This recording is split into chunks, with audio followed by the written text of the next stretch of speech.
Hello दोस्तों, आप लोगों का स्वागत है पगला एक्सप्लेन चैनल पे। तो आज हम लोग यहाँ पे मैं बहुत कर्जे में हूँ कि थर्ड एपिसोड को एक्सप्लेन करेंगे। हम लोगों ने पिछले एपिसोड में देखा था कि जब जाओ यहाँ पे अपना सर्टिफिकेट लेने के लिए गया हुआ था तो फिर उसका एक नया टायर ही निकल आया था एक यूनिक में। तो फिर जो हायर अप थे उन्होंने ज्यादा दिमाग नहीं खर्चा किया और डायरेक्ट यहाँ पे जाओ को यूनिक टायर दे दिया, ये बोलते हुए कि अब तुम्हें यहाँ पे एक्सप्लोर करो कि तुम्हारा क्या मैटर है और इसको हम लोग किताबों में छाप देंगे। और जाओ को भी इसमें कोई भी दिक्कत नहीं थी, हालांकि उसे ये पता था कि ये उसकी क्रिएशन अथॉरिटी की वजह से हुआ है। वो बाकी जो लोग थे वो सब इसी बारे में बात कर रहे थे कि अगर ये अजीब है तो फिर ये स्ट्रॉन्ग भी तो होना चाहिए ना। लेकिन दूसरा बंदा कहता है कि क्या हुआ अगर ये साला ब्रोज रैंक से भी नीचे निकल गया तो। इस पे तीसरा बंदा आगे से कहता है ये भी बात सही है, लेकिन बाद में वो ये भी बोलता है कि सुनने में तो कुछ ज्यादा ही खास लगता है। वो पेजो अपने मन के अंदर सोचता है कि इनकी बातों से लगता है कि ये एक बहुत बड़ी अचीवमेंट है, लेकिन ये सारी चीजें बॉस की चेले की है ना। साला फ्री का माल इस्तेमाल कर रहा हूँ मैं, दिया हुआ। तुम्हें क्या लगता है बाहुबली हूँ मैं। इसके बाद हम लोग जाओ को देखते हैं जो कि मिशन हॉल के अंदर आता है। तो वो जैसे ही यहाँ पे एंट्री मारता है तैसे उसके पास एक बंदा आता है ज़ैंग हाओ नाम का, जो कि उसे बताता है कि वो लोग गैदरिंग मिशन यहाँ पे करने वाले हैं और उन्हें यहाँ पे एक इंसान की जरूरत है। जाओ पूछता है कि ये गैदरिंग मिशन क्या होता है, तो ज़ैंग बताता है कि इसमें बस यही है कि वो लोग माइनिंग करने के लिए जा रहे हैं जो पूरी तरीके से सेफ है। हालांकि इसमें जो क्रेडिट मिलते हैं वो काफी ज्यादा कम रहते हैं, लेकिन जो हंटिंग वाला मिशन रहता है उसके मुकाबले में इसमें पैसे भी ज्यादा मिलते हैं और साथ में ये सेफ भी ज्यादा रहता है। टोटल तुमको यहाँ पे 5,000 जो युआन है वो मिलेंगे और साथ ही में 2 क्रेडिट मिलेंगे अकेडमी में। तो फिर जाओ बिल्कुल भी इस डील को मना नहीं करता है कि इतना पैसा तो साला एक बार में मैं ना कमा पाऊं। इसके बाद ज़ैंग उसकी मदद करता है ये कहते हुए कि ऑफिशियल स्कूल का ऐप डाउनलोड करो, यहाँ पे ज्वाइन करो, जिसके बाद हमारे साथ मिशन पे चलो, तो थोड़ा सा हलवल चलाओ, जिसके बाद सारे पैसे तुम्हारे अकाउंट में आ जाएंगे। वही पे जाओ इन लोगों से बोलता है कि हम लोगों के पास एक सेफ्टी सुपरवाइजर नहीं होना चाहिए क्या, जैसे कि सुलैन थी। तो ज़ैंग उसे बताता है कि देखो भाई, अगर तुम यहाँ पे फ्रेशमैन हो तो फिर सिर्फ एक ही बार तुम्हें मौका मिलेगा और जो सुपरवाइजर रहेगा वो फ्री रहेगा, लेकिन अगर तुम किसी मिशन के लिए उसे लेना चाहते हो तो फिर तुम्हें उसे पैसे देने पड़ेंगे। और इन लोगों का जो मिशन है वो यहाँ पे इतना ज्यादा हार्ड नहीं है, इसलिए इन लोगों को सुपरवाइजर यहाँ पे हायर करने की जरूरत नहीं है। जिसके बाद हम इनको डायरेक्ट क्रिस्टल और केव के अंदर ही देखते हैं, जहाँ पे ये लोग इस क्रिस्टल को माइन करने के लिए आए हुए थे। वहीं पे हम लोग बॉस को देखते हैं जो कि इस क्रिस्टल्स की चमक को देख के एकदम ललचा गया था। वो आगे से बोलता है कि तुम मेरे लिए 10-20 दर्जन जेब में भर लो और चुरा के बाहर आ जाओ। जिस पे जाओ आगे से कहता है कि अम्मा का खेत थोड़ी ना है मेरे जो भर के उठा लाऊंगा मैं। तो बॉस आगे से विश रख देता है ये कहते हुए कि अब तो लाने पड़ेंगे ना, अबे तुम्हारी अम्मा का हो या फिर बाप का, तुम्हें लाना ही पड़ेगा। खैर जाओ को ज्यादा क्रिस्टल नहीं चुराने थे, बस 150 चुराने थे।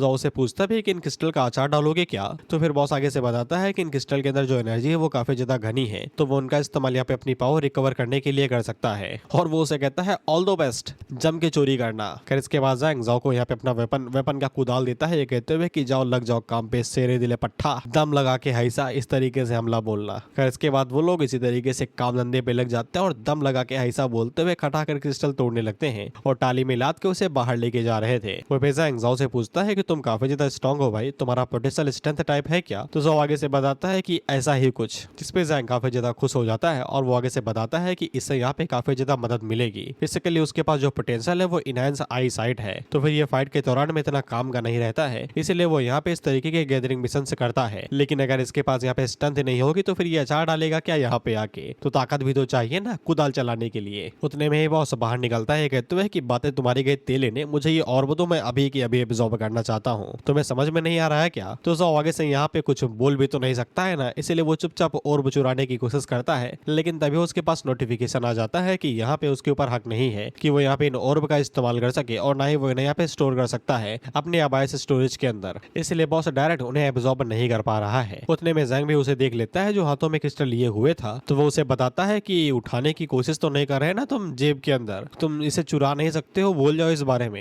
यहाँ जो कुछ भी है वो पूरी तरीके से स्कूल को बिलोंग करता है, अगर तुम पकड़े गए तो फिर तुम्हें काफी ज्यादा पनिशमेंट मिलेगी। जैसे जाओ को समझ में आ जाता है कि इन सभी क्रिस्टल्स के ऊपर स्कूल की मोहर लगी हुई है, इसीलिए वो यहाँ पे इन्हें स्टोरेज के अंदर स्टोर नहीं कर पा रहा है। अब यहाँ पे जाओ की फटे क्योंकि मिशन की जो लिमिट थी वो 1 घंटे की थी, अब वो 1 घंटे के अंदर इतने सभी क्रिस्टल कैसे इकट्ठा करेगा। बॉस तो डायरेक्ट बोल देता है कि इसमें मेरा कोई कसूर नहीं है भैया, तुम ही जानो तुम्हें क्या करना है। अब जाओ खुद से तो कुछ करेगा नहीं, इसलिए ऑथर उसकी मदद करता है। अचानक से पूरी केव हिलने लगती है और एक बंदा बोलता है कि साइड में देखो, तो फिर हम देखते हैं कि साइड से क्रिस्टल ईटिंग अर्थ वॉर्म आ रहा था। वहीं पे वो सभी अब ज़ैंग के ऊपर चढ़ जाते हैं कहते हुए कि तुमने तो बोला कि ये मिशन पूरी तरीके से सेफ है, अब ये दानव कहाँ से आ गया। वहीं पे ज़ैंग भागते हुए बताता है कि क्रिस्टल ईटिंग जो वॉर्म होता है वो यहाँ पे इस तरीके की केव्स के अंदर ही यहाँ पे एकदम गहराई में अपना घोंसला बनाता है, इसीलिए अगर वे लोग उसके एक और को भी छुएंगे, बेसिकली ऊपर में हल्की सी भी खुदाई उदाई करेंगे, तो फिर ये काफी ज्यादा गुस्से में आ जाएगा और बाहर आके इनके ऊपर हमला करेगा, इसलिए ये सभी अपनी जान बचाते हुए भाग लेते हैं। वो पे जाओ जैसे यहाँ पे घोंसले का नाम सुनता है तो उसको एक अच्छा आइडिया आता है, जिसके बाद वो इनके साथ यहाँ पे भागने का नाटक तो करता है, लेकिन वो जैंग को धक्का दे के खुद भी यहाँ पे अर्थवॉर्म के मुंह के अंदर फंस जाता है और वहां से सीधा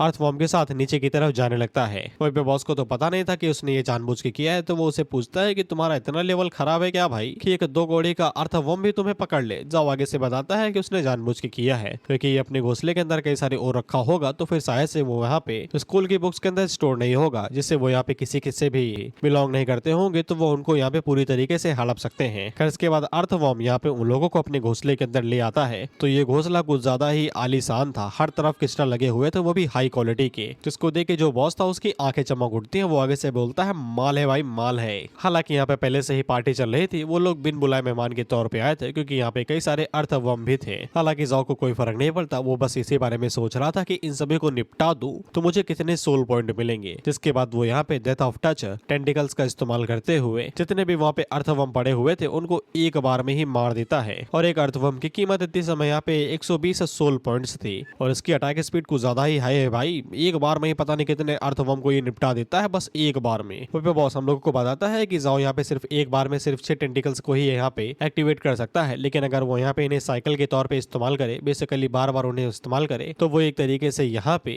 ओमनी डायरेक्शनल किलिंग जोन बना सकता है। और ये काफी अच्छी बात है कि जाओ अकेले अकेले ये सब कुछ जल्दी जल्दी सीख रहा है, बॉस को कुछ बताने की जरूरत नहीं पड़ रही। जाओ भी बताता है कि ये तरीका काफी ज्यादा बढ़िया है, जिससे यहाँ पे उसके हाथ गंदे नहीं होते, लेकिन ये काफी ज्यादा महंगा भी पड़ता है क्योंकि वो जब भी बार यहाँ पे डेथ ऑफ टच को एक्टिवेट करता है तो फिर उसकी स्पिरिट यहाँ पे खत्म होती है, और अगर उसकी स्पिरिट ज्यादा खत्म हो गई तो फिर उसे चक्कर वक्कर आ सकते हैं और मर भी सकता है वो। इसलिए वो ज्यादा देर तक इसका इस्तेमाल नहीं कर सकता है। उतने में ही अर्थवॉर्म किंग पीछे से बाहर निकलता है जो जाओ के ऊपर हमला करने की कोशिश करता है। तो जाओ सबसे पहले यहाँ पे शॉप से एक लंबी शॉट खरीदता है, जिसके बाद में यहाँ पे गॉड स्पीड का यूज करते हुए तेजी के साथ आगे बढ़ता है और एक बार में ही अर्थ किंग वॉर्म की यहाँ पे टुकड़े टुकड़े कर देता है। बॉस भी उसकी तारीफ करता है कहते हुए कि पासिंग ग्रेड देता हूँ, ज्यादा खुश ना होना। जिसके बाद वो यहाँ पे जाओ से कहता है कि जल्दी से क्रिस्टल इकट्ठा करो, इससे पहले कि यहाँ पे जो फिशर है वो सील हो जाए। कर इसके बाद जाओ यहाँ पे 10 टेंटिकल्स का ही यूज कर रहा था सभी क्रिस्टल्स को इकट्ठा करने के लिए, और वो बहुत ही जल्दी जल्दी यहाँ पे जितने भी क्रिस्टल थे उन सभी को इकट्ठा करने लगता है। वहीं पे वो खुद आराम से बैठा हुआ था। वहीं पे जाओ को यहाँ पे आने से पूरी 13,000 की सोल्स का फायदा हुआ था, इसीलिए सोलो यहाँ पे लेवलिंग करना काफी ज्यादा इजी जाएगा। हाँ, जिसके बाद वो माना वाली बोतल भी खरीद लेता है शॉप से और यहाँ पे अपने माना को भी रिकवर कर लेता है। जिसके बाद वो बैठा बैठा यहाँ पे जो अपने स्टैट्स थे उनको भी धीरे धीरे करके बढ़ाने लगता है, जैसे कि स्ट्रेंथ हो गई, सोल हो गई वगैरह वगैरह, जिससे यहाँ पे उसका जो लेवल था अब वो डी रैंक लेवल 2 पे आ जाता है। साथ ही में उसको यहाँ पे कई सारे एक्सक्लूसिव स्किल्स भी मिलती हैं, वो सब बताने की जरूरत नहीं है, नॉर्मल से ही पड़ती हैं। इनमें से एक स्किल का नाम ट्रैंक्विलिटी ब्रेथ था। अब ये काफी ज्यादा इजी है, बस उसे यहाँ पे एक जगह पर बैठा रहना है और कुछ भी नहीं करना है, और उसके जो टेंटिकल्स होंगे वो उन्हीं से ही यहाँ पे रेंज अटैक कर पाएगा, उसकी जो स्किल्स रहेंगी। वही बेजॉन ने अभी तक जितने भी स्टैट्स थे उनको चेक कर लिया था, लेकिन उसके पास एक सेंस स्टैट्स भी था जो उसको उसने अभी तक यहाँ पे छुआ नहीं था, तो उसे बिल्कुल भी नहीं पता था कि इसके साथ क्या होगा। उसे पता था कि जब भी वो स्टैट्स के अंदर अपने वैल्यू पॉइंट्स को डालता है तो फिर एक नई एक्सक्लूसिव स्किल मिलती है, तो वो सेंस के अंदर भी यही टेस्ट करना चाहता था, तो वो सेंस के अंदर भी वहाँ पे अपने सोल पॉइंट्स को डालता है, तो फिर उसको एक नई स्किल मिलती है जिसका नाम आई ऑफ द अथॉरिटी होल्डर था।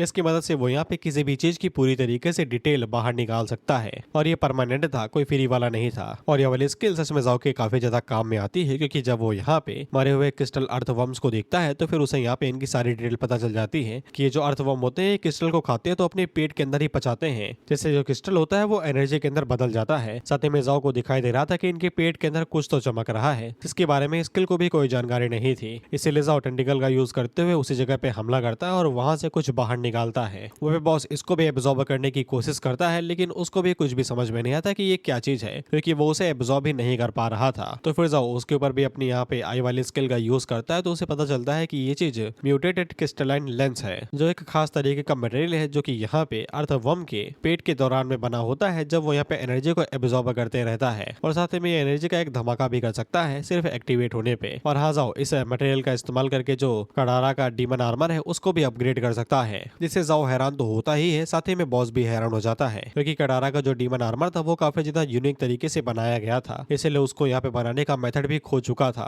खैर इसके बाद यहाँ पे बॉस को पता चलता है कि फिशर बहुत ही जल्द कोलैप्स करने वाली है, इसलिए इन लोगों को यहाँ से भागना पड़ेगा। जिसके बाद अगला सीन बाहर का होता है, जब हम लोग जैंग को देखते हैं जो कि भाई टसुए बाहर रहा था और मैनेजर को पकड़ के कहता है कि हमारा साथी अभी भी अंदर है, बाहर निकालो नहीं केस कर देंगे हम तुम पे। वो लोग चिल्ला चिल्ला के बोल रहे थे कि 30 मिनट हो चुके हैं, अभी तक तुमने कोई भी रेस्क्यू टीम अंदर क्यों नहीं भेजी। तो मैनेजर आगे से बताता है कि ऐसा इसलिए क्योंकि क्रिस्टल ईटिंग वर्म का जो घोंसला होता है वो एकदम गहराई के अंदर होता होता और साथ ही में कोई मैप भी नहीं रहता तो फिर उन्हें ढूंढना बिल्कुल ही मुश्किल है। और अगर तुम्हें कोई अर्थवर्म यहाँ पे डायरेक्ट निगल ही ले तो फिर जो सर्वाइवल चांस रहता है वो काफी ज्यादा कम रहता है, इसलिए कोई भी ये रिस्क लेना नहीं चाहता। वहीं पे हम लोग जैंग को देखते हैं जो कि टेस्वे बाहर जा रहा था क्योंकि उसको यही लग रहा था कि जाओ का जो मरण दिवस हुआ है वो इसी की वजह से ही हुआ है। ना ये जाओ को बुलाता ना जाओ यहाँ पे इनके साथ जाता, लेकिन उतने में यहाँ पे जो बाकी टीम मेंबर थे वो सभी देखो कि कोई बाहर आ रहा है। वहाँ पे सभी लोग यही गेस कर रहे थे कि या ये वही बंदा है जिसके ऊपर यहाँ पे अर्थ किंग वर्म ने हमला किया था। जिसके बाद वो सभी यही पूछ रहे थे कि ये साला जिंदा कैसे बच गया, वो भी बिना किसी गियर के। वो पे जो जैंग था वो खुश था कि यहाँ पे कम से कम हमारा भाई जिंदा तो है, नहीं तो उसकी कब्र के लिए हार मुझे ही खरीदना पड़ता। जाओ उन लोगों से कहता है कि बस वो लकी था कि वो यहाँ पे उस कीड़े के दांतों में फंस गया था। जिसके बाद वो उसके दांतों से बाहर छूट आया और अपनी मेमोरी का इस्तेमाल करते हुए गड्ढे से बाहर भी आ गया और आगे से बहाना बना देता है कि उसे यहाँ पे कुछ भी नहीं मिला, ना ही गियर ना ही कुछ क्रिस्टल। हालांकि वो लोग आगे से कहते हैं कोई बात नहीं भाई, तुम जिंदा हो यही चीज सबसे ज्यादा हमारे लिए मैटर करती है। आज का खाना मेरी तरफ से, क्या खाओगे, समोसा या फिर दाल भात। खैर इसके बाद ने अपनी जो विश कंप्लीट कर ली थी उसके बदले में उसे जो रिवॉर्ड मिला था वो क्रिस्टल ईटर वर्म किंग्स का जो क्रिस्टल है वो मिला था, जैसे कि यहाँ पे रॉक वुल्फ का क्रिस्टल मिला था बिल्कुल वैसे ही। जिसके बाद अगला सीन हॉस्पिटल का होता है जहाँ पे जाओ की मदर एडमिट है। जिसके बाद जाओ की सिस्टर जब वहाँ पे आती है तो वो देख के हैरान हो जाती है कि उसकी मदर वहाँ पे है ही नहीं। जिसके बाद वो एक नर्स से पूछते हैं कि उसकी मदर यहाँ पे थी, क्या उन लोगों ने रूम चेंज किया है, क्या वो कहाँ चली गई। तो वो नर्स उसको बताती है कि यहाँ पे उसकी मदर को वीआईपी रूम के अंदर ट्रांसफर कर दिया गया है। जिसमें यहाँ पे उसकी सिस्टर काफी ज्यादा परेशान होती है क्योंकि वीआईपी आईसीयू को सिर्फ सुपर रिच ही अफोर्ड कर सकते हैं। तो वो नर्स आगे से बताती है कि अकेडमी के प्रिंसिपल आए थे, उन लोगों ने यहाँ पे पहले ही 6 महीने का सारा पैसा जमा कर दिया है और जब वो लोग पेपर को हैंडल कर रहे थे तब वो यही बता रहे थे कि वो ये सब कुछ यहाँ पे अपने स्टूडेंट के लिए कर रहे हैं जो यहाँ पे वो खुद से नहीं आ पाया। और सिस्टर ये बात मानना तो नहीं चाहती कि ये सब कुछ जाओ ने किया है क्योंकि वो अभी भी काफी ज्यादा कंफ्यूज है, लेकिन उनसे अंदाजा था कि ये जाओ ही हो सकता है। खैर इसके बाद हम लोग जाओ को देखते हैं जो कि मटेरियल्स का यूज करते हुए जो यहाँ पे आर्मर था उसको भी यहाँ पे रैंक अप कर देता है। अब रैंक अप होने के बाद में इसके जो अटैक और इफेक्ट थे वही बढ़ते हैं, बस साइज के बारे में मुझे अभी पता नहीं है। हालांकि बॉस काफी ज्यादा हैरान हो रहा था जाओ को ये सब कुछ करता हुआ देख के। भाई तेरी ही पावर है, तुझे इतनी हैरानी क्यों हो रही है, ये मत कहना कि तूने इन्हें देखा भी नहीं जब उन लोगों ने तुझे गिफ्ट दिया था ये सब कुछ। खैर जाओ के पास यहाँ पे कई सारे क्रिस्टल पड़े हुए थे जिनका वो इस्तेमाल करना तो चाहता है लेकिन वो भी किसी काम के नहीं थे। जिसपे जाओ को समझ में आ जाता है कि उसे और भी मिशन कंप्लीट करने पड़ेंगे तभी उसे पता चलेगा कि वो इन मटेरियल्स का इस्तेमाल कैसे कर सकता है। ये वही वुल्फ और अर्थवर्म क्रिस्टल थे। वही जाओ को यहाँ पे जो लिनिया ने पैसे दिए थे 5 मिलियन, उनमें से उसने 3 मिलियन प्रिंसिपल को यहाँ पे ट्रांसफर कर दिए थे ताकि वो मदर का यहाँ पे ख्याल रख सके और बचे वो 2 मिलियन को वो यहाँ पे अपनी ईएमआई चुकाने के लिए इस्तेमाल करने वाला था। और क्योंकि लिन ने यहाँ पे इसके मन के अंदर डर बैठा दिया था कि अगर वो अपने लोन के सारे पैसे दे भी दे तो भी वो लोग उसे यहाँ पे जाने नहीं देंगे, तो ये उस चीज के बारे में भी सोच रहा था। ऐसा नहीं है कि लिन के ऊपर भरोसा नहीं करता, लेकिन फिर भी भाई है तो वो बाहर वाली ही ना, पूरी तरीके से भरोसा कैसे किया जाए। इसीलिए जाओ जितनी जल्दी हो सके उतनी जल्दी ताकतवर बनना चाहता था ताकि वो खुद को और उसके आसपास जो लोग हैं उनको प्रोटेक्ट कर सके। अब उसके लिए जाओ को यहाँ पे और भी फिशर्स के अंदर जाना पड़ेगा जिसके लिए उसे यहाँ पे टीम्स को ज्वाइन करना पड़ेगा। जिसके बाद वो यहाँ पे रिक्वायरमेंट को देखता है तो रिक्वायरमेंट कुछ ज्यादा ही हाई थे, बेसिकली सबको अच्छा चाहिए था तभी वो लोग यहाँ पे टीम के अंदर उन्हें लेंगे। तो उसको देखिए जाओ को समझ में आ जाता है कि यहाँ पे किसी भी काम का नहीं है क्योंकि अगर सभी लोग यहाँ पे बराबर लेवल पे रहेंगे तो फिर जो बीस्ट रहेंगे उन्हें मारने के लिए काफी ज्यादा टाइम वेस्ट होगा और साथ ही में रिवॉर्ड भी बढ़ जाएंगे। तो ये जाओ के लिए सुटेबल मेथड नहीं है और उसके पास कोई टीम भी नहीं थी क्योंकि ऐसी कोई टीम ही नहीं है जो पूरी तरीके से नूब से बनी हो। जिससे जाओ को एक आइडिया आता है कि वो यहाँ पे खुद की टीम तो बना सकता है ना। जिसके बाद जानते हो वो रिक्वायरमेंट में क्या लिखता है सपोर्ट मेंबर चाहिए, मिशन कोई भी हो चलेगा, सपोर्ट रोल नॉन कॉम्बैक्ट चाहिए, अपनी मिशन मेरे पास लेके आओ कैसे भी हो, मैं गारंटी देता हूँ कि उन्हें यहाँ पे फॉलो करूंगा, कंप्लीट करूंगा, लेकिन कोई भी उंगल पेची नहीं चाहिए और जो लूट होगी वो 50-50 के आंकड़े में बटेगी। ये सुन के ही लोग घबरा जाए क्योंकि इसमें कोई भी बात सच्ची नहीं लग रही है। जैसा कि बॉस भी आगे से कहता है कौन सा माल फूक के लिख रहे हो भैया ये तुम्हें लगता है कि तुम्हारे पास कुछ लोग आएंगे इस तरीके की यहाँ पे रिक्वायरमेंट को देख के। जिसपे जाओ आगे से कहता है कि उसको भी नहीं लगता है कि कोई आएगा, लेकिन क्या फर्क पड़ता है, ट्राई करने में क्या जा रहा है। इसके बाद वो चुपचाप अपना फोन नीचे रख के सो जाता है और जब वो सो रहा था तो फिर कई सारे मैसेज उसके फोन पे आते जा रहे थे, सुबह से शाम तक आते ही जा रहे थे। तो फिर फोन का नोटिफिकेशन सुन के उसका दिमाग खराब हो गया था, उतना कम नहीं था तो दरवाजे पे भी ठट्ठा होने लगती है। तो वो भाग के दरवाजा जाके खोलता और उसे बोलता है कि सबर चाटो यार, कितना परेशान करोगे।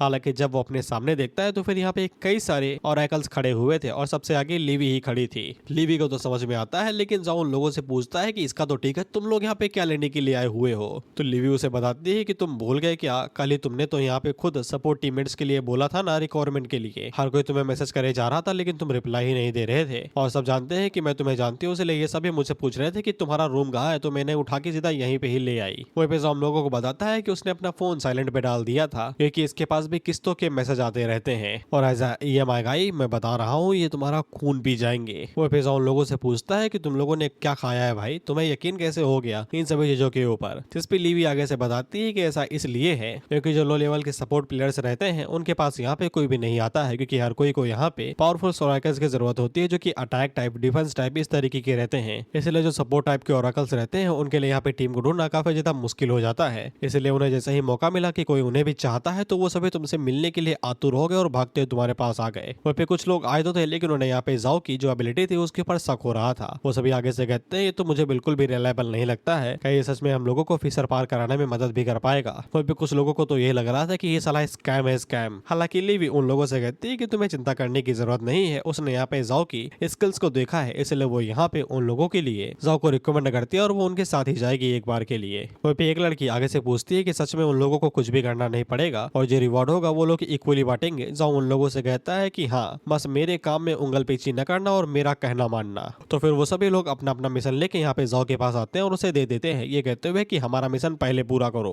वह पहली भी जाओ से पूछती है कि इतने सभी लोग हैं तो फिर वो यहाँ पे किसका मिशन पहले लेगा। जाओ आगे से कहता है किसका, मैं इन सभी का लेने वाला हूँ ताकि कोई भाग ना सके।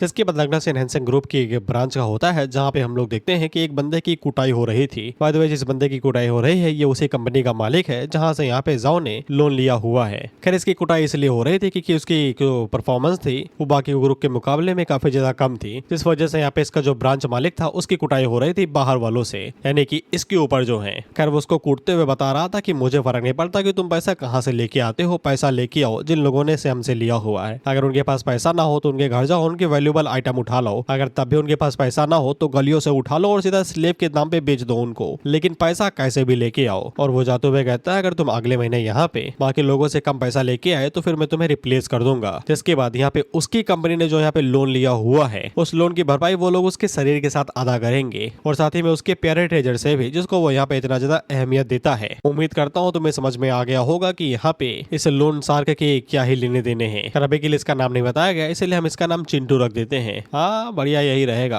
खैर चिंटू जैसे ही बाहर आता है तो फिर उसका जो चेला था वो उससे पूछता है कि तुम्हारे चेहरे पे चोट लगी हुई है क्या। तो चिंटू बोलता है छोटा सा स्क्रैच है। वहीं पे उसके चेले को भी पता था कि अगर वो लोग अपने कैश के नंबर्स को नहीं बढ़ाए तो फिर वो लोग यहाँ पे सब कुछ गंवा बैठ सकते हैं। इसलिए वो यहाँ पे चिंटू से बोलता है कि उन लोगों को भी अपने बिजनेस को एक्सपेंड करना चाहिए जैसे कि बाकी लोग करते हैं। वो लोग किडनैपिंग यहाँ पे हैंडल कर लेंगे और रही बात बाकी चीजों की तो वो लोग यहाँ पे बाकी लोगों को ये काम दे देंगे। हालांकि चिंटू उससे कहता है तुम्हें क्या लगता है कि हम लोग उन लोगों के तरीके ही घटिया काम करेंगे क्या तुम्हें कर्मा से डर नहीं लगता। इस पे चिंटू आगे से कहता है लेकिन अगर वो लोग ये काम नहीं करेंगे तो फिर क्या वो लोग उसे यहाँ पे सही सलामत रहने भी देंगे। जिस पे चिंटू आगे से बोलता है कि हम लोग कुछ ना कुछ कर ही लेंगे, पैसे पहले कहीं और से लेके आते हैं। जिसके बाद उसे याद आता है कि जाओ ने यहाँ पे अपने लेवल को छुपाया हुआ था और वो काफी ज्यादा स्ट्रॉन्ग था, तो वो उसके यहाँ पे स्टेटस को चेक करता है तो वो ये देख के हैरान हो जाता है कि जाओ ने एक बार में ही 2 बिलियन यहाँ पे दे दिए थे। साथ में यहाँ पे कई सारी चीजें भी लिखी हुई थी कि जैसे वो यहाँ पे डॉन बेकर अकेडमी का स्टूडेंट है तो वो काफी ज्यादा हैरान था क्योंकि ये तो साला गरीब हुआ करता था, अचानक से इसके पास इतना पैसा कैसे आ गया। जैसे यहाँ पे चिंटू को समझ में आ जाता है कि बड़ी मछली हाथ में आ गई है अब। खैर इसके बाद अगला सीन एक ऑफिसर का होता है जहाँ पे जाओ उन सभी लोगों को लेके आया था और वो आराम से बैठ के यहाँ पे जितने भी मॉन्स्टर आ रहे थे उनको हरा रहा था और साथ ही में सोल पॉइंट्स को इकट्ठा करते जा रहा था। जिसके बाद वो इसी तरीके से यहाँ पे कई सारी फिशर्स के अंदर जाता है और वहाँ के जो मॉन्स्टर थे उनको हराते हुए लगातार अपने मिशन को भी कंप्लीट कर रहा था और साथ ही में कई सारे सोल्स को भी इकट्ठा करे जा रहा था। बेसिकली फिशर से ही बॉस की जो विशेष है वो जुड़ी हुई है, इसलिए वो जब भी एक नया फिशर के अंदर जाएगा तो फिर उसकी विश एक्टिवेट हो जाएगी और उनको वो कंप्लीट करता रहेगा। साथ ही में जो पॉइंट मिल रहे हैं वो अलग से और जो रिवॉर्ड मिलेगा वो अलग से और जो यहाँ पे जो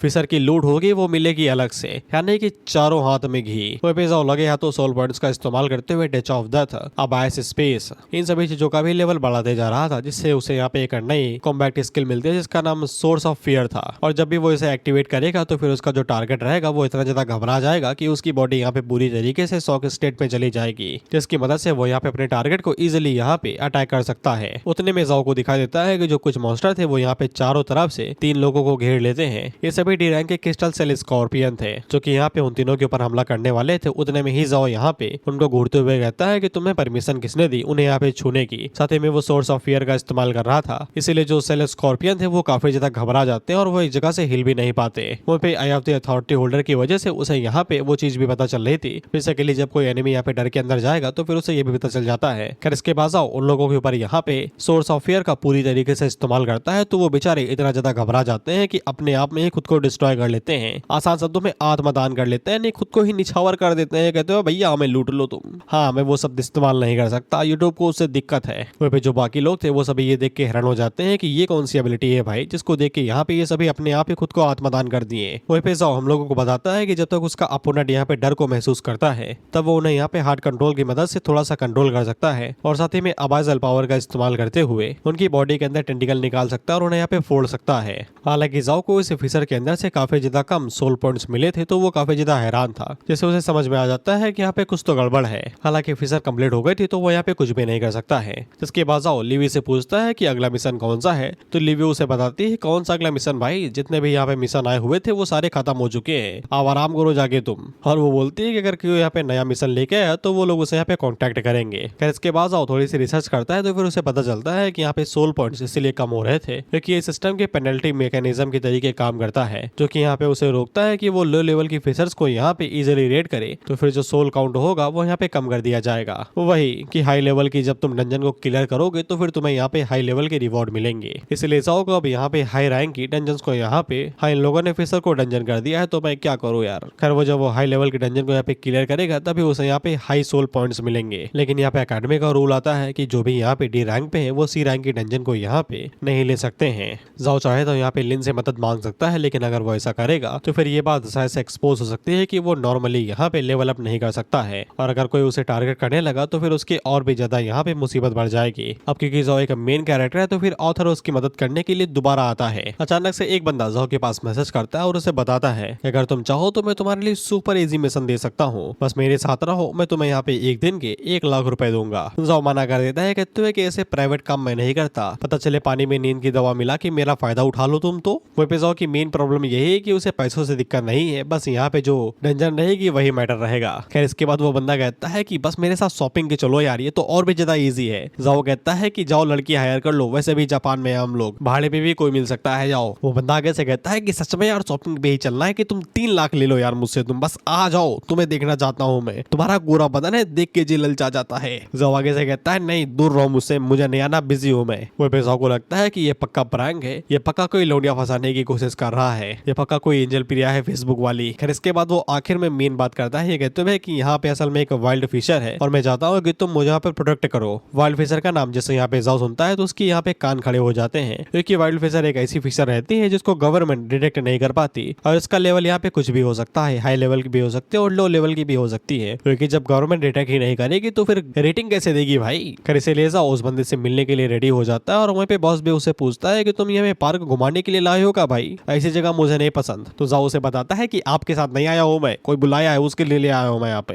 खैर इसके बाद जाओ के सामने एक बंदा आता है तो वो उसे पूछता है कि तुम्हें मुझे मैसेज किया था क्या। तो वो बंदा आगे से बताता है कि हाँ, लेकिन उतने में हम देखते हैं कि यहाँ पे चिंटू बाहर निकलता है जो बताता है कि मैं तुमसे मिलना चाहता हूँ। वहीं पे वो दूसरे बंदे से कहता है कि तुम्हारा काम खत्म, अब तुम जा सकते हो। तो वो तुरंत यहाँ से भाग लेता है साइतामा की स्पीड से, माफी मांगते हुए कि माफ कर दे लाला। वहीं पे जाओ ये सब कुछ देख के हैरान था, वो मन के अंदर सोचता है कि प्रैंक हो गया क्या सच में मेरे साथ, ये लोग पक्का मेरे शरीर के पीछे पड़े हुए हैं। वहीं पे चिंटू जाओ से कहता है कि मुझे पता चला कि तुमने डायरेक्ट यहाँ पे 2 मिलियन अभी अपना उधार में दिया है और काफी अच्छी लाइफ भी जी रहे हो, मेरे ऊपर एक दया करोगे क्या, मुझे बता सकते हो कि तुमने इतना सारा पैसा इतनी जल्दी बनाया कैसे। वादा करता हूँ बड़े आराम से जाओगे यहाँ पे, मैं कंधे में लाद के तुम्हें छोड़ के आऊंगा, घोड़ा ही अला दूंगा तुम्हें मैं। वो पे जाओ यहाँ से मुड़ जाता है ये कहते हुए कि जब वर्ल्ड ऑफिसर ही नहीं है तो फिर मैं यहाँ पे किस काम के लिए आया हूँ, और वो चुपचाप घर जाने लगता है। हालांकि चिंटू अपने दबंग वाले चश्मे उतारता और उससे कहता है मैंने बोला क्या तुम जा सकते हो। तो इसके बाद वो यहाँ पे अपनी एनर्जी लेवल को रिलीज करता है, तो फिर इसके पास कॉम्बैट स्किल थी जिसका नाम प्रेशर था, ऑफ कोर्स ये दबदबा बनाने के लिए यूज की जाएगी। वहीं पे अब जाके ये अपना नामकरण करता है, ये बताते हुए कि इसने कई सालों से फ्लेक्स नहीं मारा तो लोग शायद से इसका नाम भूल गए हैं, पर तो इसका नाम लिन्यू है। वहीं पे जाओ जैसे ही लिन्यू का नाम सुनता है तो फिर उसे याद आ जाता है कि ये वही बंदा है जिसके कहने पे कुछ लोग इसको यहाँ पे उठाने के लिए आए हुए थे। पहले चैप्टर की बात कर रहा हूँ मैं, शुरुआत में एकदम जो उसको धोने के लिए आए हुए थे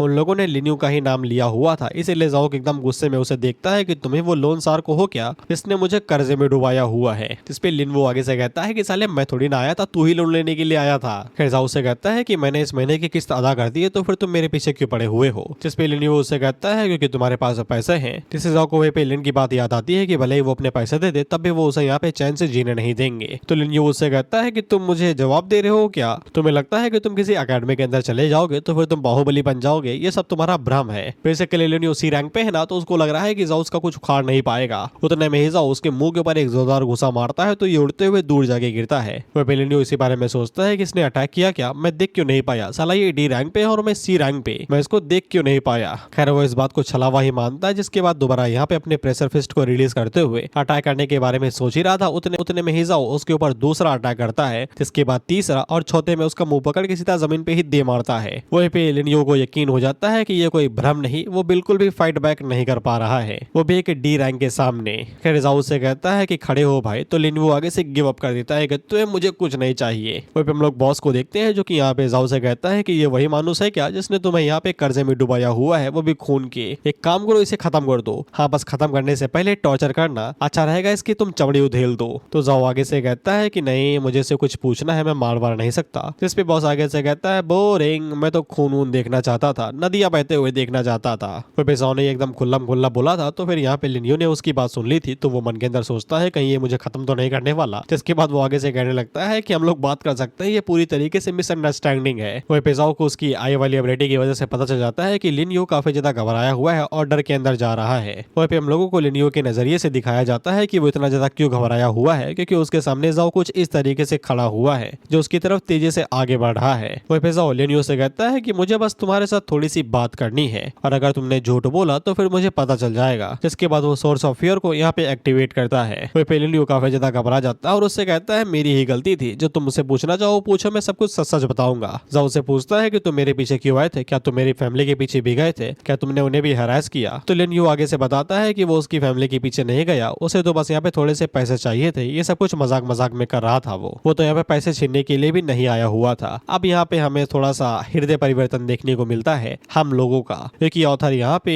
लिनियो को कुछ गलत तरीके से दिखा रहा था। वही बात है कि डोंट जज बुक बाय इट्स कवर। लिनियो बताता है कि वो तो बस यहाँ पे पैसों के लिए डेस्परेट था, और उसने देखा था कि जब जाओ यहाँ पे इतने दिनों के अंदर ही एक बार में 2 मिलियन यहाँ पे दे पाया, तो फिर शायद से वो यहाँ पे जाओ से कुछ पता लगा सके कि इतने जल्दी उसने पैसे कैसे कमाए, ताकि वो भी यहाँ पे जाओ की तरीके यहाँ पे पैसे इकट्ठा कर सके। और उसने आज तक यहाँ पे उसकी फैमिली को बिल्कुल भी परेशान नहीं किया है। जिसपे जाओ आगे से अपनी उन 3 लौंडों वाली बात बताता है कि वो लोग मेरे घर के अंदर घुस गए थे और बहुत बड़ा सीन भी क्रिएट कर दिया था। वो बता रहे थे कि वो तुम्हारे सबऑर्डिनेट है, तुम्हें क्या लगता है कि मैं तुम्हारी बातों के ऊपर अब विश्वास करूंगा। जिसपे लिनियो आगे से कहता है कि उन तीनों ने यहाँ पे उसका कहना नहीं माना था और रूल्स को तोड़ा था। उसे जब इस बारे में पता चला था तो फिर यहाँ पे उन तीनों की टांगे तोड़ दी गई थी। वही पे जाओ को लिनियो की आंखों से पता चल जाता है कि वो झूठ नहीं बोल रहा है। वही पे जाओ तो उसे पूछता है कि मैंने तो बस लोन यहाँ पे 3 मिलियन का लिया हुआ था, अचानक से वो यहाँ पे चक्रवर्ती ब्याज के चलते 100 मिलियन के अंदर कैसे बदल गया। बेसिकली जाओ ने यहाँ पे बस 3 मिलियन लिए थे, लेकिन बाद में वो जाके यहाँ पे 100 मिलियन के अंदर बदल गए। अब ये एक ही तरीके से हो सकता है जिसपे चक्रवर्ती ब्याज लगता है। बेसिकली 1 का 2, 2 से 4, 4 से 8, इस तरीके से। वही पे जाओ ये कंफर्म करना चाहता था कहीं यहाँ पे ये सब कुछ चीजों के पीछे लिनियो तो नहीं। तो लिनियो आगे से बताता है कि उसका यहाँ पे इसमें कोई भी हाथ नहीं है, जितने भी यहाँ पे चीजें हैं उन सभी को मैनेज करने वाले हानचन ग्रुप वाले हैं। उनका यही स्टाइल रहता है कि यहाँ पे क्लाइंट को पूरी तरीके से चूस लिया जाए हाई इंटरेस्ट के साथ में, जिसके बाद उन्हें मजबूर किया जाए कि वो उनके लिए हमेशा के लिए काम करते रहे। लिनियो अपनी ही कहानी बताता है कि वो यहाँ पे कंपनी से काफी ज्यादा उधार लिया हुआ था, और जब वो पैसे नहीं दे पाया तो फिर उन लोगों ने कहा कि अगर तुम पैसे नहीं दे सकते हो तो फिर हमारे लिए ही काम करो, और उन्हीं के लिए काम करके उन्हीं का ही कर्जदार बन के उन्हीं को ही पैसे दे रहा है। और इसको खर्चे पानी इसलिए मिली थी क्योंकि उसका जो यहाँ पे मनी टारगेट था वो कंप्लीट नहीं हुआ था, इसलिए वो जाओ के पास आया ताकि जाओ से कुछ गाइडेंस ले सके कि इतने जल्दी पैसे कैसे इकट्ठा किए जाते। वहीं लिनियो की बात सुन के उसे यकीन हो जाता है कि लिन ने जो बोला था कि बड़ी कॉर्पोरेशन इन सभी चीजों के पीछे है और वो लोग उसे चैन से जीने नहीं देंगे, तो उसे अब यहाँ पे लिन के ऊपर पूरी तरीके से यकीन हो जाता है। तो जाओ से पूछता है अगर तुम इस लेवल पे पहुंचे हो तो फिर तुमने सच में कई सारे कांड किए होंगे। जिसपे लिन वो आगे से बताता है कि वो दिखने में यहाँ पे हरामी भले लगता हो, लेकिन वो है नहीं, दिल का अच्छा बंदा है। वो ये बताते हुए कि उसने यहाँ पे कोई भी अभी तक उल्टा सीधा काम नहीं किया है अपने टारगेट को हिट करने के लिए। अगर वो ये बात माने कि उसने कोई भी यहाँ पे गंदा काम किया है तो फिर उसने बस एक ही काम गंदा किया होगा कि उसने यहाँ पे ई रैंक के बीस्ट को पकड़ के बेच दिया था ब्लैक वाटर के अंदर। ये वही वाला बिस्ट था जिसको यहाँ पे जाओ ने उस अंडरग्राउंड फाइटिंग एरिना के अंदर पीटा था।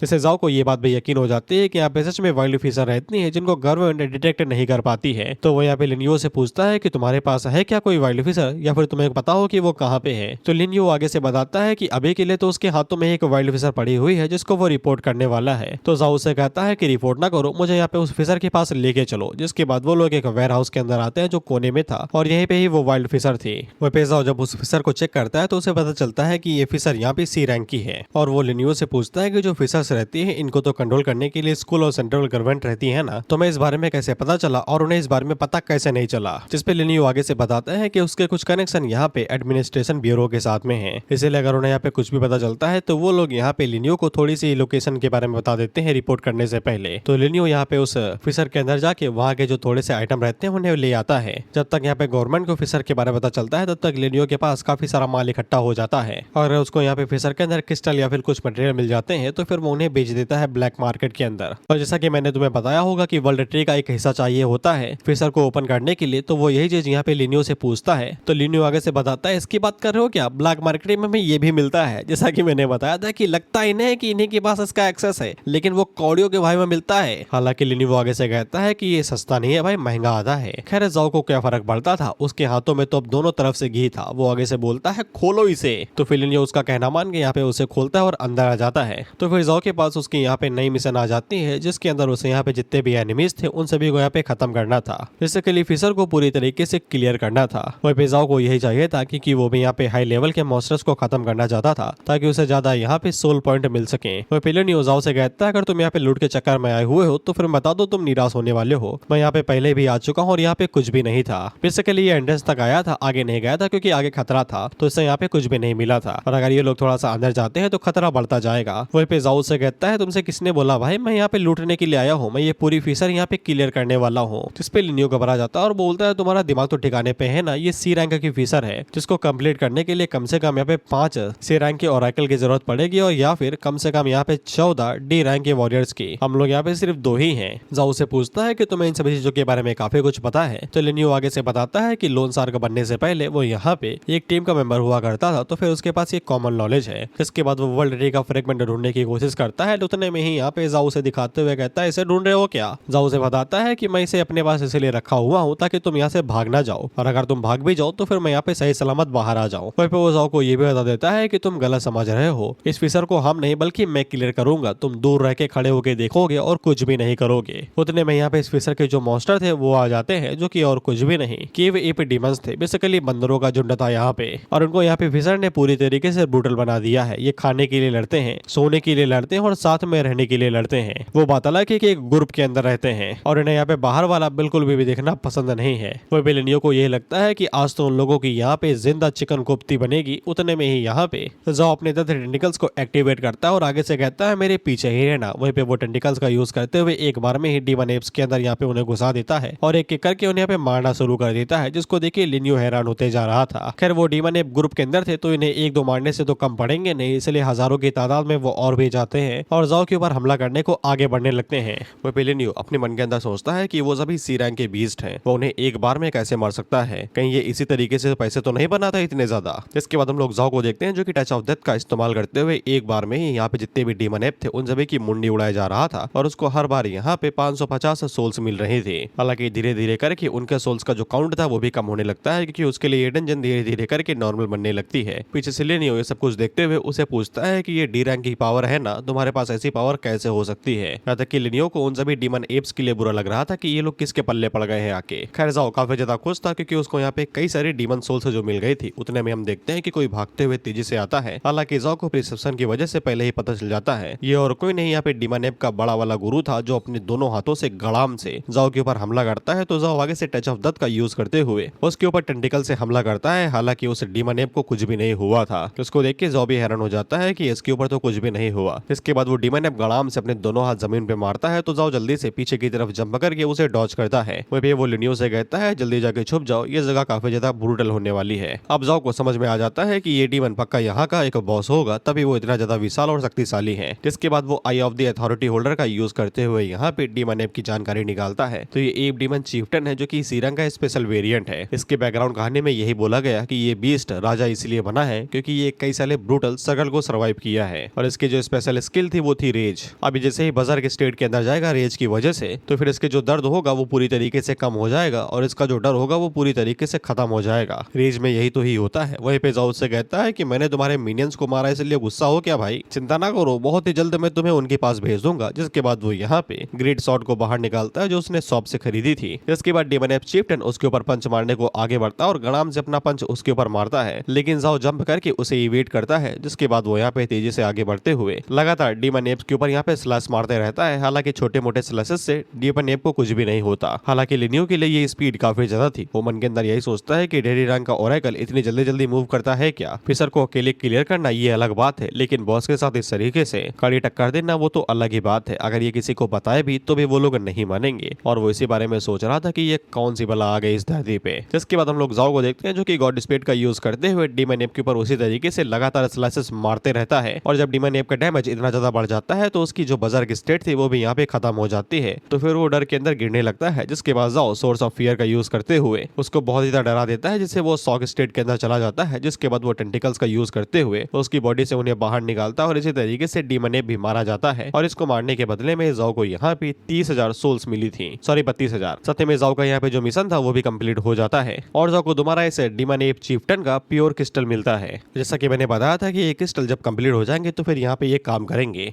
ये तीनों क्रिस्टल आपस में मिलकर एक ऐसे सीरीज के अंदर बदल जाते हैं। तीनों क्रिस्टल में एक तो वुल्फ वाला था, दूसरा यहाँ पे अर्थवॉर्म वाला था और तीसरा ये डीमन चीफ्टन था। तो साथ ही में सोल पॉइंट्स को लिया जाता है, जिनको कंज्यूम करने के बाद में ये एक लकी हंटर रेयर नेकलेस के अंदर बदल जाता है, जिसका काम ये था कि ये जो ड्रॉप रेट होगा उसको यहाँ पे 10% से बढ़ा देगा, जो कि काफी ज्यादा बढ़िया बात है पैसे कमाने के मामले में। जिसके बाद लिनियो यहाँ पे जाओ के पास आता है और उससे पूछता है कि तुमने बॉस को सच में मार दिया क्या। वह पे लिनियो जाओ को बड़े भैया कह के बुलाने लगा था। वह पैसा उसे पूछता है क्या इन लोगों के पास कुछ वैल्यूबल है या फिर ऐसे ही साले गोली चमड़ी के हैं। जिस पे लिनियो आगे से बताता है कि ऑफ कोर्स ये लोग काफी ज्यादा वैल्यूबल हैं, सी रैंक के बीस्ट हैं। वो लोग ब्लैक मार्केट में काफी ज्यादा पैसे कमा सकते हैं इनकी डेड बॉडीज को बेच के। और साथ में यहाँ पे और भी कई सारी चीजें पड़ी हुई हैं। जाओ लिनियो से पूछता है क्या तुम सब कुछ हैंडल कर लोगे मेरे बिना। जिस पे लिनियो आगे से कहता है ऑफ कोर्स वो सब कुछ हैंडल कर लेगा। खैर इसके बाद में जाओ का दोबारा स्टेटस दिखाया जाता है और जो तुम दोबारा देख लो मैं तुम्हें बताने नहीं वाला। खैर इसके बाद अगला सीन 2 घंटे के बाद का होता है, एकदम खुफिया जगह पे, जहाँ पे लिनियो यहाँ पे जाओ के साथ में आता है। वह पे लिनियो के दूसरे बंदे के साथ में मिलने के लिए आया था, जिसके साथ वो यहाँ पे बिजनेस डील करेगा। वह पे जो वैंग बॉस था बेसिकली जिसके साथ डील होने वाली थी, वो यहाँ पे जाओ को देखता है तो वो उससे कहता है कि कुछ नया आइटम लेने के लिए आए हो क्या। जिसके बाद वो जाओ को देख के कहता है हैंडसम है, अच्छी चमड़ी है, सुंदर भी है और टॉप टायर की एकदम मस्कुलर बॉडी है। और वो यहाँ पे लिनियो से कहता है अगर चाहो तो मैं इसको भी बिचवा सकता हूँ। हालांकि उतने में ही लिनियो भागते हुए आता है, जो कि वैंग से कहता है कि हम लोग किसी दूसरे काम से आए हैं, मैं किसी दूसरी चीज में यहाँ पे बिल्कुल भी इंटरेस्टेड नहीं हूँ। जिसपे तो वैंग भी घबरा जाता है कि अचानक से इसे क्या हो गया, ये इसके लिए इतना ज्यादा जज्बाती क्यों बन रहा है। खैर वो आगे से कहता है वो तो मजाक कर रहा था। जिसके बाद वो लोग बिजनेस की बात करते हैं। वैंग लिनियो से पूछता है बताओ क्या लेके आए हो। जिसपे लिनियो आगे से बक्सा खोलता है और आगे से बताता है ये लेके आया हूँ, एक नजर देखो तो सही। फिर वैंग जैसे उन्हें एक नजर देखता है तो उसकी आंखें बड़ी हो जाती हैं, क्योंकि अंदर कई सारे स्टार एनर्जी क्रिस्टल थे और साथ ही में डीमन एप के फर और क्लॉथ है और साथ ही में डीमन चिफ्टन का भी तो था। तो ये टॉप टायर गुड्स हुए। वैंग पूछता भी है कि ये माल कहाँ से मिला। जिसपे लिनियो आगे से कहता है आम खाओ गुठलियां न गिनो। तो फिर वैंग आगे से इन सभी का प्राइस 1.5 मिलियन बताता है। जिसपे जो अपने मन के अंदर सोचता है कि ये मटेरियल सच में इतने ज्यादा महंगे होते हैं क्या मॉन्स्टर के, इसलिए गवर्नमेंट इनके ऊपर एकदम बैठी रहती है कि साला हिलती तक नहीं, इन्हें कभी छोड़ती तक नहीं और स्ट्रिक्टली कंट्रोल करती है। लेकिन लिनियो इस खेल में मंजा हुआ खिलाड़ी था, उसे अच्छे से पता था कि इतना पैसा तो नहीं मिलेगा। जिसके बाद वो यहाँ पे मोल भाव करके पूरे 1.5 मिलियन तक इसे लेके जाता है और 1.5 मिलियन पे 2.5 मिलियन पे ये डील फिक्स करता है। वो भी वैंग शुरुआत में मना कर रहा था तो लिनियो उसे कहता है कि अकेले नहीं हो और भी लोग हैं। तो फिर वैंग उसके साथ यहाँ पे डील के लिए मान जाता है, क्योंकि उसे फ्यूचर में भी तो इस सभी चीजों की जरूरत पड़ेगी।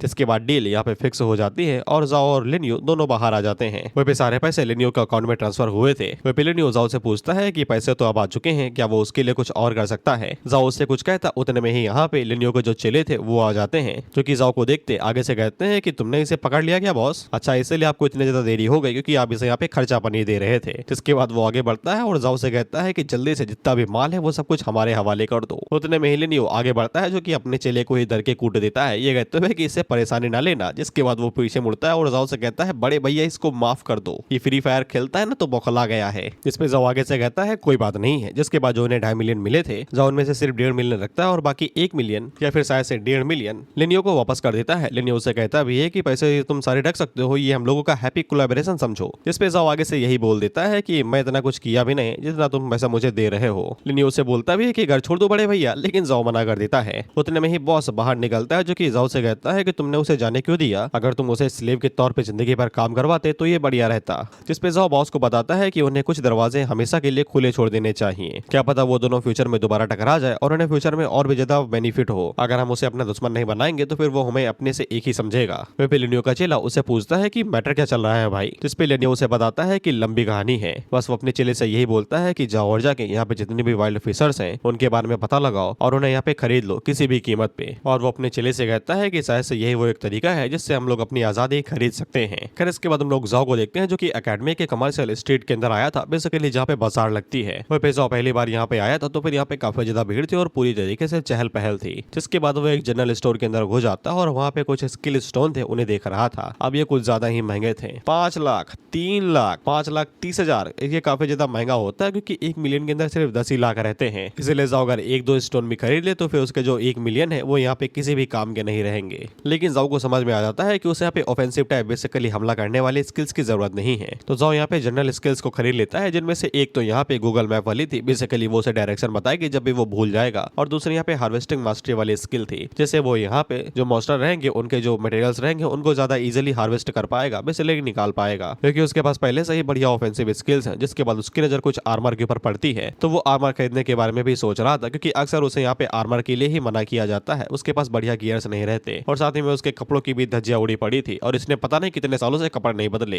वो पेजाओ एक एजिलिटी टाइप का था, तो फिर उसके लिए हैवी आर्मर किसी काम के नहीं रहेंगे। तो फिर उसकी नजर एक अच्छे से गियर के ऊपर पड़ती है, तभी साइड से यहाँ का ओनर बाहर निकलता है, जिसको मैं पूरी प्रिजनर बोलना चाहूंगा। हाँ बस इसने पानी ज्यादा पी लिया तो ये नीला है, क्या मतलब पानी का कोई रंग नहीं रहता। खैर जो शॉप ओनर था वो जाओ को बताता है कि ये काफी ज्यादा बढ़िया आर्मर है और ये उसका मास्टरपीस है, लाइट वेट और ड्यूरेबल है, जो उसके लिए परफेक्ट रहेगा। तो जाओ उसे कहता है ठीक है पैक कर दो, लेकिन मेरे बाल भी खराब हो रहे हैं, क्या तुम्हें नाई के बारे में पता है। जिसपे पूरी प्रिजनर आगे से कहता है दोनों काम मेरे यहाँ हो जाएंगे, सब कुछ मेरे ऊपर छोड़ दो। तो जाओ उससे बोलता है कि नीचे के भी काट दोगे क्या। तो पूरी प्रिजनर आगे से कहता है कि बगल के भी काट दूंगा। खैर जाओ का टोटल पूरा खर्चा 9,10,000 का आया था, अब उसके पास सिर्फ 30,000 ही बचे हुए हैं। हालांकि उसने जो इन्वेस्ट किया था वो पूरी तरीके से फायदेमंद था, सब कुछ बढ़िया लग रहा था। भाई इवॉल्व हो गया। अब लड़की अब जाओ को घूरे जा रही थी, मेन कैरेक्टर जो है वो बॉस आगे से कहता है कि तुमने किया क्या है, सिर्फ अपनी आउटफिट बदली है ना, ये सब इतनी बौखलाए काहे लिए जा रहे हैं, मुझे ह्यूमन की थिंकिंग बिल्कुल भी समझ में नहीं आती। बात बिल्कुल ठीक है। इसमें जाओ आगे से कहता है कि इंसान इसी तरीके से होते हैं, उन्हें सुंदर चीजें पसंद आती हैं। जिसके बाद वो एक आउटफिट बाहर निकाल के कहता है कि बॉस मैंने आपके लिए भी ये खरीदा है, पहन के देखो। जिसको देखते ही बॉस आगे से बोलता है दूर रखो इसे, दूर रखो, पास न लाना मेरे। लेकिन जाओ उसके पीछे पड़ गया था ये कहते हुए कि पहन लो भाई, ये तुम्हें मार थोड़ी ना डालेगा। खैर इसके बाद वो उसे पहनाने के लिए आगे बढ़ ही रहा था, उतने में ही यहाँ पे लिन आ जाती है, जो यहाँ पे जाओ को ही ढूंढ रही थी। हालांकि वो पहली बार में उसे पहचान नहीं पाती, और तब यहाँ पे बाकी लोग उन दोनों के बारे में ही बात करने लगते हैं कि ये साला गर्लफ्रेंड बॉयफ्रेंड है क्या। तो फिर लिन शर्मा के जाओ को एक शांति भरी जगह पे ले जाती है और उसे कई सारी चीजों के बारे में बताती है जब जाओ यहाँ पे नहीं था। वो पहले इन जाओ की तारीफ कर रही थी कि वो यहाँ पे आते ही डी रैंक को यहाँ पे ब्रेक थ्रू कर लिया और साथ ही में एक नया पोटेंशियल को भी अनलॉक कर लिया, जिसके बारे में कुछ भी नहीं पता है किसी को।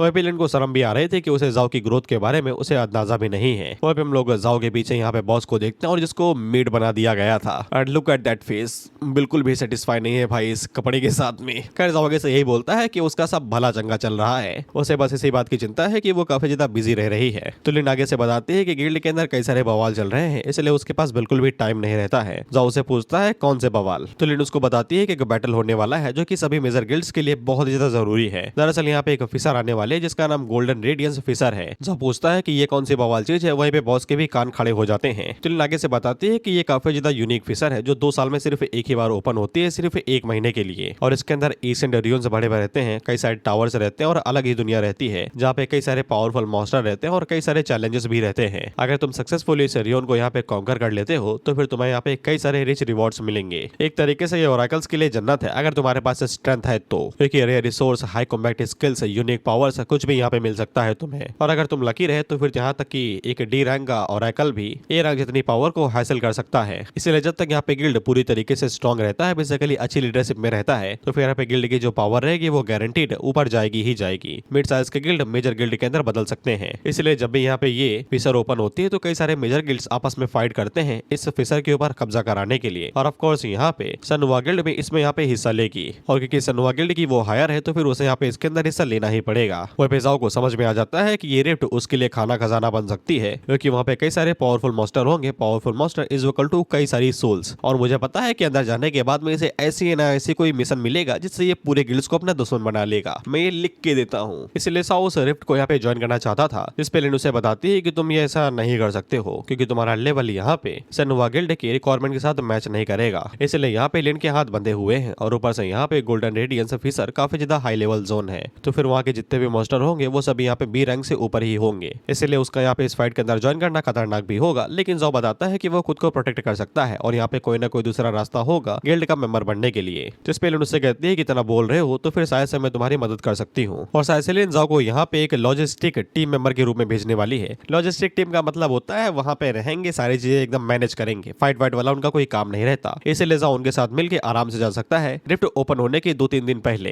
इसके बदले उससे कहती है कि रिफ्ट 2 हफ्तों में ओपन होगी तो फिर मैं तुम्हें असेंबली पॉइंट तक लेके चलती हूँ। वो पहले जाओ से बताते हैं क्योंकि तुम इतना ज्यादा ग्रो कर रहे हो तो फिर मैंने तुम्हारे कई सारे गिफ्ट रेडी कर दिए हैं जो कि तुम्हारे रूम पे मिल जाएंगे, तुम्हें अच्छे से उनका इस्तेमाल करना। खैर इसके बाद जाओ जब अपने रूम पे पहुंचता है तो वो यहाँ पे बॉस से उस फिशर के बारे में बात कर रहा था कि अपनी स्ट्रेंथ के साथ में वो फिशर के अंदर स्ट्रगल तो नहीं करेगा। तो इस पे बॉस आगे से कहता है कर सकते हो क्योंकि तुम अभी तक सी रैंक के डीमन के साथ ही भिड़े हो और तुमने उसके साथ थोड़ा सा स्ट्रगल किया था, तो जाओ को लेवल अप करने की जरूरत है। जिसके बाद जाओ को यहाँ पे वो गिफ्ट मिलता है जो कि लिन उसके लिए यहाँ पे छोड़ के गई थी। अब ये गिफ्ट और कुछ भी नहीं, बस हाई लेवल के यहाँ पे सप्लीमेंट थे जो कि जाओ के किसी भी काम के नहीं है और इनकी कीमत 1 मिलियन से आसपास होगी। बॉस उससे कहता है कि बेच दो इन्हें, ये तुम्हारे किसी काम के नहीं है। लेकिन जाओ इनको बेच भी नहीं सकता है क्योंकि उनके ऊपर मार्किंग लगी हुई है और ऊपर से लिन ने इतने प्यार से भिजवाए हैं तो वो उन्हें कैसे बेच सकता है, ये बुरा रहेगा। तो फिर जाओ को एक बढ़िया आइडिया आता है जिसके बाद अगला सीन 2 दिनों के बाद का होता है जहाँ पे जाओ इजिली आराम से बैठ के एक ऑफिसर को क्लियर कर रहा था। वहीं पे उसने सन साउजिया वेन वो टियान को कॉल लगाया था और उनसे बता रहा था कि तुम मेरे पास आ जाओ, मैं तुम्हारे लिए यहाँ पे हाई लेवल के सप्लीमेंट छोड़ के गया हूँ। इस पे वो लोग भी काफी ज्यादा खुश थे क्योंकि इतने हाई लेवल के सप्लीमेंट के साथ में उन लोगों का भी लेवल बढ़ेगा। वहीं पे सभी लोग हालचाल लेके फोन अपना काट देते हैं। वहीं पे वो आराम से बैठा हुआ पीछे जो मॉन्स्टर थे उनको हराया जा रहा था। इसको देख के जो बाकी मेंबर थे वो आगे से कहते हैं कि ये कौन सा मानव है भाई, इसने कौन से सांड का सप्लीमेंट लिया है, ये इतना कैसे शक्तिशाली है कि चुपचाप फोन पे बैठा हुआ पीछे बॉस को निपटाया जा रहा है और बात कर रहा है फोन पे। खैर जाओ ने यहाँ पे जितने भी मॉन्स्टर को इतने समय निपटाया था उनसे उसको यहाँ पे 50,000 सोल पॉइंट्स मिल चुके थे जो उसके लिए काफी ज्यादा है यहाँ पे अपने लेवल को बढ़ाने के लिए, ताकि वो गोल्डन रेडियंस फिशर के लिए रेडी हो सके। लेकिन हैरानी की बात यह थी कि जाओ ने उन 50,000 पॉइंट्स का इस्तेमाल अपने लेवल को बढ़ाने के लिए नहीं किया था, बल्कि उसने यहाँ पे शॉप का इस्तेमाल करते हुए फ्रेगमेंट फिशर को खरीद लिया था। बेसिकली अब वो इससे एक पोर्टल वाली फिशर को खरीद सकता है जो कि यहाँ पे सिर्फ उसके लिए रहेगी, क्योंकि इसके लिए वर्ल्ड ट्री फ्रेगमेंट नहीं बल्कि एक चाबी लगेगी जो कि यहाँ पे उसको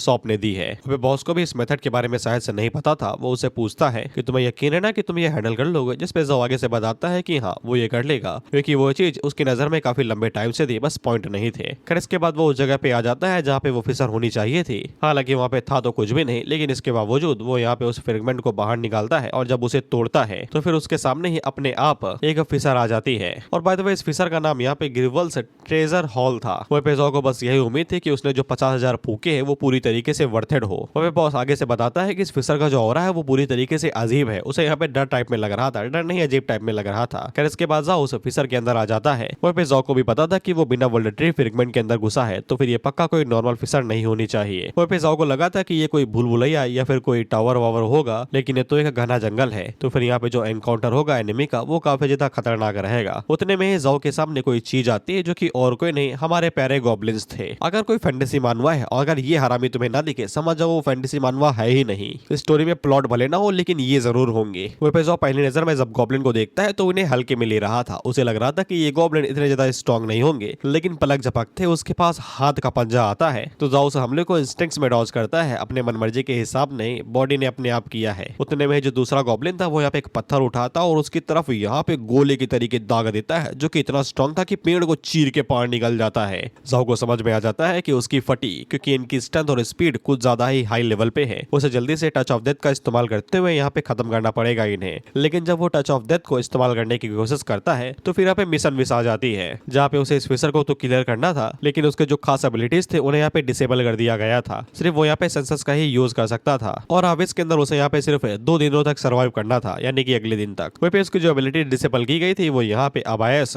touch of death and abyss space था। बेसिकली एक तरीके से उसका जो पोटेंशियल था वो उसे यूज करने नहीं दे रहा था। उसे अब अपने स्टैट्स और फाइटिंग स्किल की बदौलत ही ये डंजन यहाँ पे क्लियर करनी थी। उतने में ही दूसरा गॉब्लिन उसके ऊपर हमला करने को आगे बढ़ता है तो जाओ जल्दी से जंप करके उसे डॉज करता है।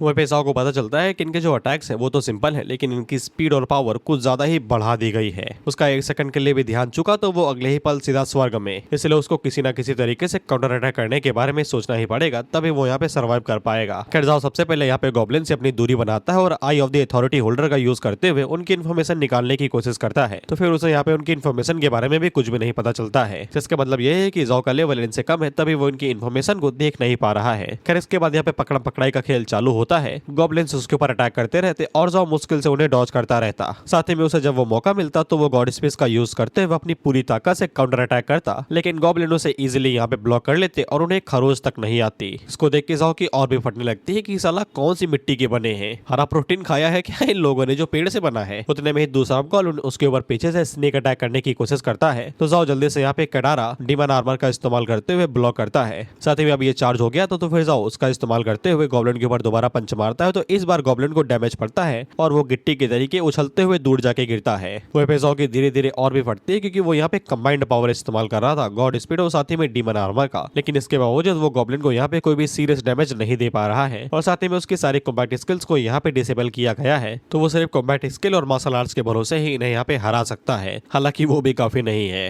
वो पेजाओ को अब धीरे धीरे पता चला कि अगर उसका पोटेंशियल यहाँ पे उसे छीन लिया जाए तो उसकी कॉम्बैट एबिलिटी कितनी ज्यादा खराब है। फिर इसके बाद हम उस गॉब्लिन को देखते हैं और मार खाने के बाद में इसका माथा घूम गया था, बत्ती से जो खराब हो गए गर्लफ्रेंड नहीं बना पाएगा, इसीलिए वो गुस्से में चीख मारता है और अपने भाई बहनों को बुला लेता है, कहते हुए भाइयों खाना आया है। वहीं पे उसे भी जाओ को पूरी तरीके से खाने की तरफ ही देख रहे थे, वो मन के अंदर सोचता है ये कच्चा चबा जाएंगे मुझे। फिर इसके बाद वो सभी दोबारा तेजी के साथ आगे बढ़ते हैं जाओ के ऊपर हमला करने के लिए खाना खाना बोलते हुए, तो फिर हम लोग किसी का खून यहाँ पे उठते हुए देखते हैं और थैंकफुली ये जाओ का नहीं है क्योंकि जाओ ने यहाँ पे शॉप से एक वेपन बाहर निकाल लिया था जिसका इस्तेमाल करते हुए गॉब्लिन के अंदर उसे घुसा देता है, जिसके बाद वो इसी तरीके से वेपन का यूज करते हुए एक गॉब्लिन को हरा देता है और एक गॉब्लिन के बदले में उसे 1000 सोल पॉइंट मिल रहे थे। वो पेजाओ को समझ में आ जाता है कि अब उसे अपने स्टैट्स का ही यूज करना पड़ेगा, तभी वो यहाँ पे इन गॉब्लिन्स को हरा पाएगा और उसे सिर्फ एक ही चीज परेशान कर रही थी, वो थी यहाँ पे सोल वैल्यू, क्योंकि एक गॉब्लिन के बदले में सिर्फ 1000 पॉइंट ही मिल रहे थे। खैर पोटेंशियल बंद होने की वजह से अब उसके पास जितने भी सोल पॉइंट थे वो उन सभी को अपने स्टैट्स के अंदर डालने लगता है। वो स्ट्रेंथ को बढ़ाता है तो फिर उसकी कॉम्बैट स्किल बढ़ जाती है। फिर इसके बाद वो जैसे जैसे यहाँ पे गॉब्लिन को मारते जाता वैसे वैसे अपने सोल पॉइंट्स को स्ट्रेंथ के अंदर ऐड करते जाता, तो उसकी स्ट्रेंथ जब बढ़ती है तो वो यहाँ पे जल्दी जल्दी गॉब्लिन्स को यहाँ पे एलिमिनेट करना शुरू कर देता है। साथ में अब वो बाकी चीजों के ऊपर भी यहाँ पे अपने स्टैट्स को ऐड कर रहा था, जैसे कि एजिलिटी हो गया, स्पिरिट हो गया, बाकी सभी चीजों के ऊपर भी, क्योंकि अब उसके पास कुछ बचा तो था नहीं, इसलिए वो सभी सोल पॉइंट्स को यहाँ पे स्टैट्स के अंदर ऐड कर रहा था, तो फिर उसकी जो बेसिक स्किल थी वो यहाँ पे बढ़ती जा रही थी। वहीं पे जब अथॉरिटी ऑफ आई होल्डर का जब लेवल बढ़ता है तो फिर उसके सेंस यहाँ पे काम करने लगते हैं। इसके बाद जब वो यहाँ पे अपने गॉब्लिन वाली इन्फॉर्मेशन निकालने की कोशिश करता है तो फिर उसे यहाँ पे गॉब्लिन की सारी जानकारी मिल जाती है कि इनके पास क्लोरेड लो लेवल की स्किल है, साथ ही में इनके पास यहाँ पे बहुत ही कम इंटेलिजेंस है, लेकिन इनका जो मोरल रहता है वो एकदम हाई हो जाता है जब ये एक साथ ग्रुप में हंटिंग करते हैं। और अगर इनका ग्रुप यहाँ पे यूनिटी यानी कि एकता खो दे या फिर बहुत ही ज्यादा डिसएडवांटेज में चले जाए तो फिर इनका जो मोरल है यानी कि लड़ने की इच्छा है वो खत्म हो जाएगी। इसीलिए गॉब्लिन थे अब वो यहाँ पे पूरी तरीके से डर के अंदर चले जाते हैं, जिससे वो बेचारा अपनी जगह से हिल नहीं पाता और जाओ उसके ऊपर एक ही वॉर करता है और उसको भी खत्म कर देता है।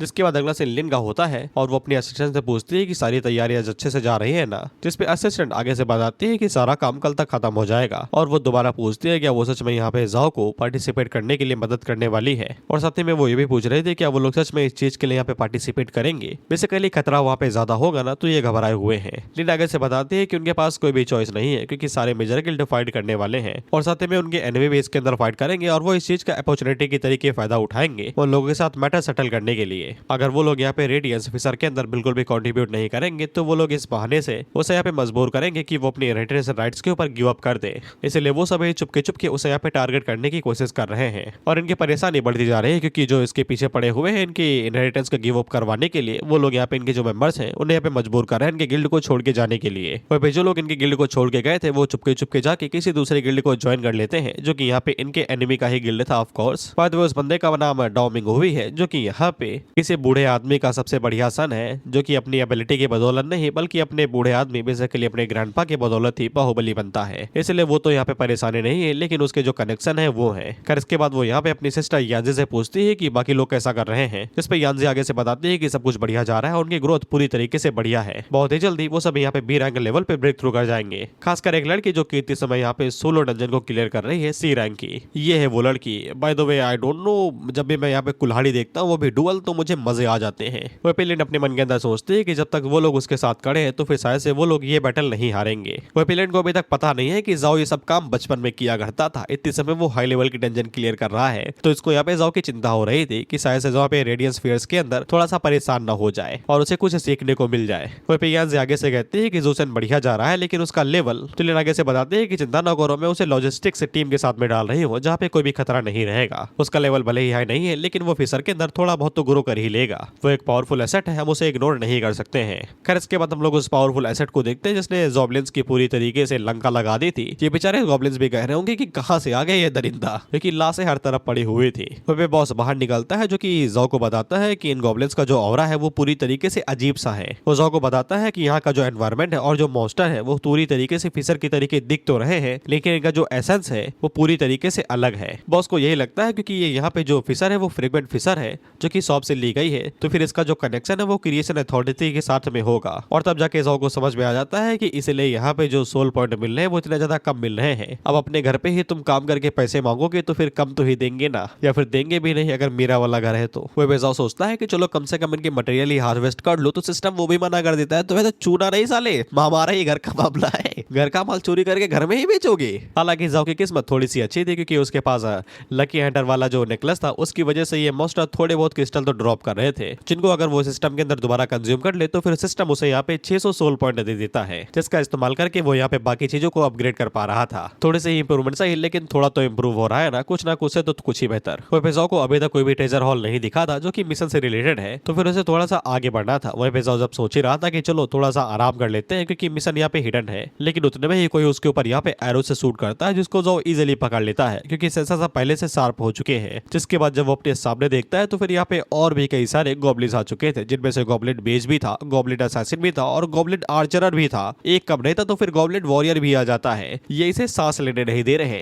वो जॉ मन में सोचता है ये तो साला अपग्रेड मार रहे हैं, अब गियर्स के साथ में आ रहे हैं ये। वो मन के अंदर सोचता है ये पूरी टोली बना के आए हैं, आर्चरर है, वॉरियर है और साथ ही में मेज भी है, पता नहीं ये क्या करेंगे मेरे साथ। अब बेसिकली ये पूरी तरीके से ग्रुप के अंदर आए थे जो पूरी तरीके से परफेक्ट ग्रुप था। लॉन्ग रेंज अटैक कर सकते हैं, स्नीक अटैक कर सकते हैं और सामने से अटैक तो करेंगे ही, और ऊपर से इनको पावर देने के लिए पीछे से मेज भी था। और ऊपर से परेशानी ये थी कि जाओ इनकी इन्फॉर्मेशन भी देख नहीं पा रहा था, जिसका मतलब यही है कि ये सभी जाओ से ज्यादा लेवल पे हैं। खैर जो भी हो, जाओ को तो फाइट करनी ही थी। जिसके बाद वो यहाँ पे वेपन बाहर निकाल लेता है तो गॉब्लिन मेज उनको ऑर्डर देते हुए कहता है हमला करो, और साथ में वो अपने मैजिक का इस्तेमाल करते हुए इनके जो बफ थे उन्हें भी बढ़ा देता है। जिसके बाद आर्चर एरो का इस्तेमाल करते हुए जाओ के ऊपर शूट करते हैं तो जाओ जल्दी से उन्हें यहाँ पे स्पीड की मदद से डॉज करता है। उतने में उसके ऊपर स्नीक अटैक होता है तो प्रिसिशन की वजह से उसे पता चलता है और वो शॉट की मदद से उसे ब्लॉक करता है, जो कि यहाँ पे गॉब्लिन असैसिन ने किया था। और क्योंकि ये असैसिन था तो फिर इनविजिबल होना तो इसके डीएनए में ही है। खैर जाओ जल्दी से शॉट का इस्तेमाल करते हुए उसे पीछे झटकता है तो उसको दोबारा सांस लेने तक का मौका नहीं दिया जाता क्योंकि पीछे से गॉब्लिन वॉरियर उसके ऊपर यहाँ पे दोबारा अटैक करता है। तो जाओ जल्दी से यहाँ पे शॉट को बाहर निकालता है और उसके अटैक को ब्लॉक करता है।